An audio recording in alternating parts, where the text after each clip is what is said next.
They say the heart is never satisfied with what it has, it always desires what belongs to another. This is the story of a selfish man. In the village of Nshobol, this truth was about to unfold in a way that would change lives forever. Hello, everyone. Welcome to Gabriel Stories and Folktales. Here we take away your worries and give you a reason to smile that unpleasant thoughts away. Please don't forget to subscribe to our channel. Please don't forget to press that notification bell. A picturesque African village nestled between rolling green hills. Traditional mud huts with thatched roofs form a circular settlement. A massive baobab tree stands in the center, where elders sit, telling stories. Women pound yams in wooden mortars while children play, chasing goats. The air is alive with the sounds of laughter, birds chirping, and the distant drumming of an evening dance. A vibrant village wedding scene with colorful fabrics, beaded jewelry, and joyful dancing. Zola, dressed in an elegant traditional gown, smiles brightly as Cato takes her hand. Village women ululate in celebration. In the crowd, Amara stands in the background, her expression unreadable, her eyes fixed on Cato with a hint of longing and envy. Cato and Zola walk side by side through the village, their fingers intertwined. Cato playfully brushes dust from Zola's cheek as she laughs. Women admire their bond, whispering about their happiness. Meanwhile, in the distance, Amara watches, her hands clenching the cloth of her dress, her face tense with jealousy. Amara, dressed in an elegant but modest outfit, carries a small calabash of fresh milk to Zola's home. She enters with a bright smile, greeting Cato warmly. Zola sits nearby, oblivious as Amara subtly leans toward Cato, her eyes lingering on him longer than necessary. Cato, sitting outside his hut in the evening, absent-mindedly twirls the fine scarf Amara gifted him. His gaze is distant as he listens to her voice in his mind. Cato was remembering the lustful words Amara told him when she came visiting. In the background, Zola is seen tending to a cooking pot, unaware of the turmoil brewing in her husband's heart. A moonlit riverbank with tall reeds swaying in the wind. Amara and Cato stand close, their faces inches apart. Amara's fingers trail over Cato's wrist as she hands him another gift, a finely woven bracelet. Their silhouettes are reflected in the still water, hinting at the secret unfolding. A dramatic village scene under the baobab tree. After the meeting with Amara, Cato becomes violent. Cato stands in the center, raising his voice at Zola, who looks shocked and heartbroken. Amara watches from behind, feigning innocence. Villagers whisper among themselves, their faces showing shock, disappointment, and disbelief.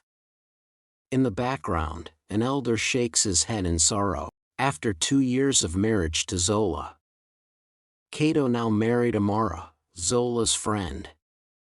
Zola only found out much later that her friend Amara has been dating her husband, all the while she has been pretending to come greet her at home. Zola was so heartbroken, but she couldn't stop her husband from getting married to another woman. But then, Zola said to herself, Amara thinks my husband is perfect, right? Let her come and swallow the bitter pills also. If only Amara knows what's happening behind the scenes of each of Cato's smile. She would run for her life. Amara, now Cato's wife, sits in her new home, adorned in fine jewelry. But her face is troubled. Cato, once so charming, reclines on a wooden stool, lazily drinking from a gourd. The home is messier than before, with unpaid debts scribbled on a wooden board. The illusion of a perfect marriage begins to fade. Amara kneels on the dusty floor, counting the last of the coins. Outside, Cato laughs with friends, gambling under a tree. Her once bright eyes now hold regret. In the background, a group of village women pass by, whispering and casting pitiful glances in her direction. Zola, carrying a basket of goods on her head, walks gracefully through the village. She smiles as she speaks to a vendor, her confidence evident. The village women respect her, nodding in admiration. In contrast, Amara peeks from the shadows of her hut, her expression filled with both awe and sorrow. Under the mighty baobab tree, Amara kneels before Zola, tears streaming down her face. Zola, seated on a woven mat, looks at her with calm wisdom. The branches above them cast dappled shadows, as if nature itself is listening to their exchange. A close-up of Zola's face as she speaks. Her eyes are warm yet firm, filled with the wisdom of experience. Amara, still kneeling, listens intently, her hands trembling. The wind rustles the tree leaves, emphasizing the weight of the moment. A group of villagers, young and old, gather under the baobab tree as an elder retells Amara's story.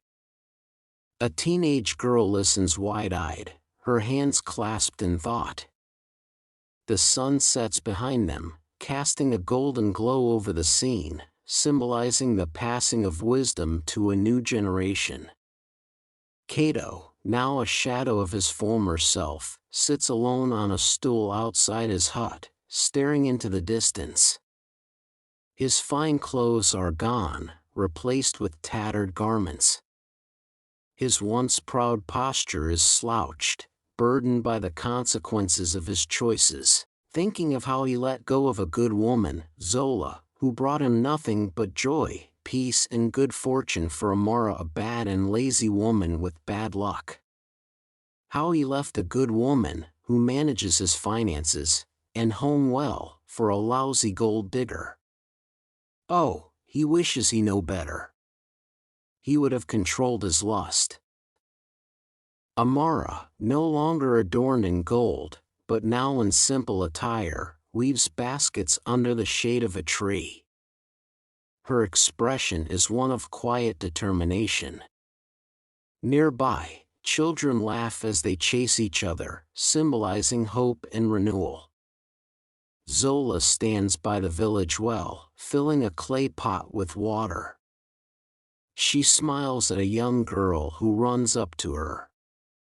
The air is filled with the sound of village life, women chatting, children playing, birds singing.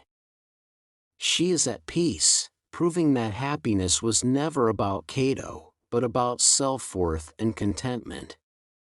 A wise elder sits on a wooden stool, addressing a group of young villagers. His voice carries a timeless truth, deep and strong. Jealousy blinds us. The life you envy may not be as perfect as it seems. True happiness comes from within, not from stealing another's dream. Not all that glitters is gold. Thank you so much for watching today's episode of another lovely story from Nigerianstories and Folktales. Please do well to subscribe and like our channel, because in doing so, you are helping this channel to get to a lot of people. And if you have already, I'm saying thank you. Please leave your thoughts on the comment section and God bless you.